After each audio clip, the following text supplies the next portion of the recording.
নমস্কার, নতুন ভিডিওতে আপনাদের সকলকে স্বাগত। তা গতকাল দেখে আসলাম Bonny's kitchen, sorry Robin's kitchen. Sorry বলারও আমার প্রয়োজন মনে করছি না, কেন রবিনস কিচেন বনিস কিচেন একই ব্যাপার। কেননা বনি তার সিনেমায় যে ধরনের রান্না করে থাকে সেই রান্নার মধ্যে তো মোটামুটি মশলাপাতি থাকে না, নুনও থাকে না, যার ফলে সেই সিনেমা বলুন বা রান্না বলুন সেটার কোনো টেস্ট থাকবে না। তা সিনেমাটা দেখে আসার পর, যদিও বা আমি আমার পয়সায় সিনেমাটা দেখিনি, আমি একটা বন্ধুর সাথে কাজে কলকাতায় গেছিলাম, তা সিনেমাটা দেখে আসলাম। বিষয়টা হচ্ছে বনি যেভাবে তার কেরিয়ারটা শুরু করেছিল, বরবাদ দিয়ে, পারবো না আমি ছাড়তে তোকে, গানগুলো তো এখনো হিট, এখনো ভাল লাগে। আমার চ্যানেলে বনিকে নিয়ে কোনো কন্টেন্ট নেই রিসেন্ট টাইমে, যে বনি যে কটা সিনেমা করেছে আমি নামও বলতে পারবো না, অহল্যা ফহল্যা হ্যানত্যান কী সব করেছে, যাই হোক। তা এই সিনেমাটা দেখার পর আমি বলবো, এই সিনেমাটাকে না না ভালো বলে কোনো কিছুভাবে ব্যাখ্যা করা যাবে, না খারাপ হলে কোন দিকগুলো খারাপ এটার ব্যাখ্যা করা যাবে, মানে একদম না দোটানা ব্যাপার।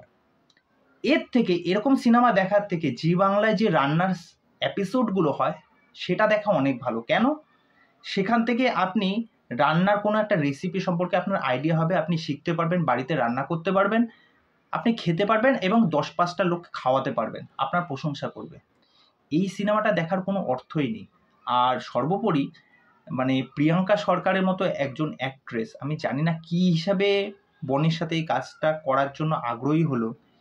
মানে গল্পের তো কোনো মাথামুন্ডু নেই, কিভাবে গল্পটাকে ন্যারেট করছে সেটার কোনো বাস্তবিকতা নেই, গল্প কোথার থেকে কোথায় যাচ্ছে, কোনো ক্যারেক্টারের মধ্যে কোনো কানেকশন নেই, কিচ্ছু নেই সিনেমাটার মধ্যে। মানে আমার পয়সা বরবাদ হয়নি, আমার বন্ধুর পয়সা বরবাদ হয়েছে, যাই হোক। এবং আজকে সকালে একটা ইন্টারভিউ দেখছিলাম, সেখানে যে ডাইরেক্টর বাপ্পা, মানে কনফিডেন্স মানে কি, মানে যেরকম নায়কের যেরকম কনফিডেন্স, এই লিডিং মোস্ট নায়কের যেরকম কনফিডেন্স, সেরকম ডাইরেক্টরেরও মানে সেই লেভেলের কনফিডেন্স। মানে এত বাজে একটা সিনেমাকে কিভাবে ডিফেন্ড করছে আর কি লেভেলের কনফিডেন্স। মানে এই সিনেমাটা একটা এক্সপেরিমেন্ট, এরকম আরও সিনেমা তিনি তৈরি করবেন। বনি খুব ভালো অভিনয় করেছে, এটা বনের কেরিয়ারে একটা বিরাট একটা কাজ হয়ে থাকবে। এই সমস্ত কথাবার্তা আর খুব স্মার্টভাবে বলে যাচ্ছে বনি, ওই ইন্টারভিউতে এত স্মার্টভাবে বলছে। কি করে কনফিডেন্স থাকতে হবে? তো লর্ড বনির মতো কনফিডেন্স থাকতে হবে।